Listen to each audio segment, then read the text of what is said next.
السلام علیکم دوستو۔ بابر کی توجہ ہندوستان کی جانب کیوں کر مبذول ہوئی، اس کی مختلف توجہیت پیش کی جا سکتی ہیں، لیکن پروفیسر نشاط منظر کا کہنا ہے کہ ہندوستان کی جانب ان کی توجہ بہت معقول تھی، کیونکہ کابل میں محصول لگانے کے لیے صرف ایک چیز تھی اور حکومت کے انتظام و انصرام کے لیے دولت کی انتہائی ضرورت تھی۔ اس لیے بابر کے پاس ہندوستان کی جانب رخ کرنے کے علاوہ کوئی دوسرا چارہ نہیں رہ گیا تھا۔ چنانچہ ہم دیکھتے ہیں کہ دریائے سندھ کو عبور کرنے سے قبل وہ پہلے بھی کئی مرتبہ ہندوستان کے مغربی حصے پر حملہ آور ہو چکے تھے اور وہاں سے مال غنیمت حاصل کر کے واپس کابل چلے گئے تھے۔ ان کا کہنا ہے کہ بابر اپنی سوانح حیات کی ابتدا جس انداز سے کرتے ہیں، کسی 12 سال کے لڑکے سے اس قسم کی ہمت اور اول العزمی کی امید نہیں کی جا سکتی، لیکن بابر کے خون میں حکمرانی کے ساتھ بہادری شامل تھی۔ نشاط منظر کہتی ہیں کہ انہیں قسمت اور ضرورت دونوں ادھر کھینچ لائے تھے، ورنہ ان کی ابتدائی ساری کوششیں شمال کی جانب وسط ایشیا میں اپنے باپ دادا کی سلطنت کو مستحکم کرنے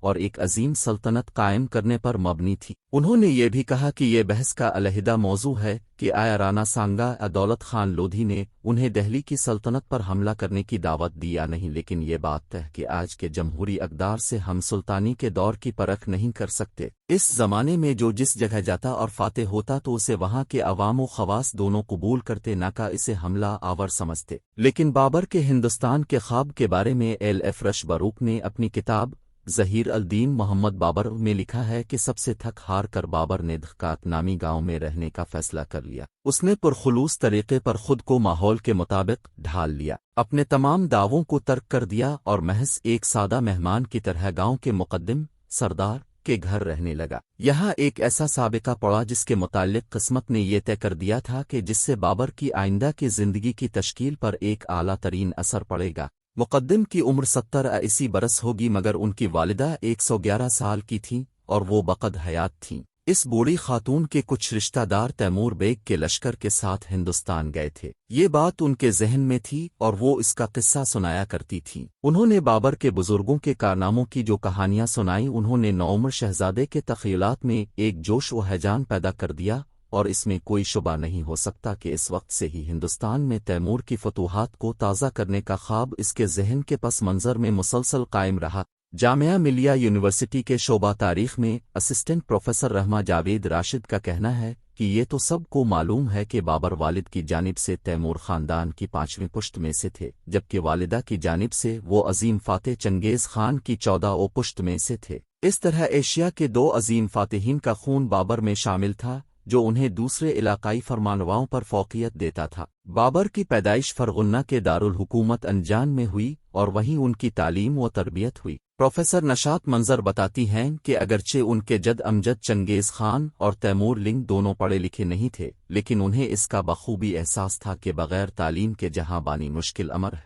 چنانچہ انہوں نے اپنے بچوں کا اعلیٰ تعلیم دلوائی۔ بابر کی تعلیم بھی اسلامی روایت کے مطابق 4 سال اور 4 دن کی عمر میں شروع کی گئی۔ انہوں نے مزید بتایا کہ چنگیز خان کی اولاد کو تعلیم دینے والے لوگ اوئغور قوم سے تعلق رکھتے تھے، جو آج چین کے سنکیانگ صوبے میں گو کے پریشان حال ہے، لیکن قرون وسطی میں وہ سب سے زیادہ پڑھے لکھے سمجھے جاتے تھے۔ اسی طرح تیمور بیگ نے اپنے بچوں کی تعلیم کے لیے چغتائی ترکوں کی خدمات حاصل کی تھی، جو کہ اپنے زمانے کے بہت پڑھے لکھے سمجھے جاتے تھے اور جنہوں نے عربی اور فارسی کے تسلط کے باوجود اپنی زبان کو ادبی حیثیت عطا کی تھی۔ میں نے جب ان سے پوچھا کہ کم عمری میں بادشاہ بننے اور اس قدر جنگی مہمات اور دربدری میں انہیں علم و ہنر کے میدان میں کیوں کر یہ مرتبہ حاصل ہے، تو انہوں نے کہا کہ بابر جہاں بھی گئے ان کے ساتھ ان کے استاد بھی جاتے تھے اور وہ ہر طرح کے لوگوں سے ملنا جلنا پسند کرتے تھے، اور علی شیر نوائی جیسے شاعر کی تو انہوں نے خاص طور پر سرپرستی کی تھی۔ انہوں نے کہا کہ بابر نے اپنے بارے میں جس کھلے انداز میں بیان کیا ہے وہ کسی دوسرے بادشاہ کے بارے میں نہیں ہے۔ انہوں نے اپنی شادی، محبت، شراب نوشی، صحرا نوردی، توبہ اور اپنی دلی کیفیت تک ہر بات کا ذکر کیا ہے۔ سٹیفن ڈیل نے اپنی کتاب گارڈن آف اے پیراڈائز یعنی باغ ہشت بہشت میں بابر کی نثر کو الہامی قرار دیا ہے اور اس کے بارے میں لکھا ہے کہ وہ اس قدر براہ راست ہے جس طرح آج 500 سال بعد لکھنے کا طرز عام ہے، یا جس طرح لکھنے کی آج بھی ترغیب دی جاتی ہے۔ انہوں نے یہ بھی ذکر کیا ہے کہ انہوں نے اس کے متعلق کس طرح اپنے بیٹے ہمایوں کی اصلاح کی تھی اور لکھا تھا کہ تمہاری تحریر میں موضوع گم ہو جاتا ہے، اس لیے براہ راست لکھنے کی تلقین کی تھی۔ اردو کے معروف شاعر غالب نے تقریباً 300 سال بعد اردو میں جو طریقہ تحریر ایجاد کیا اور جس پر انہیں فخر بھی تھا، اس طرح کی صاف و سادہ نثر بابر نے ان سے پہلے اپنے جانشینوں کے لیے لکھ چھوڑی تھی۔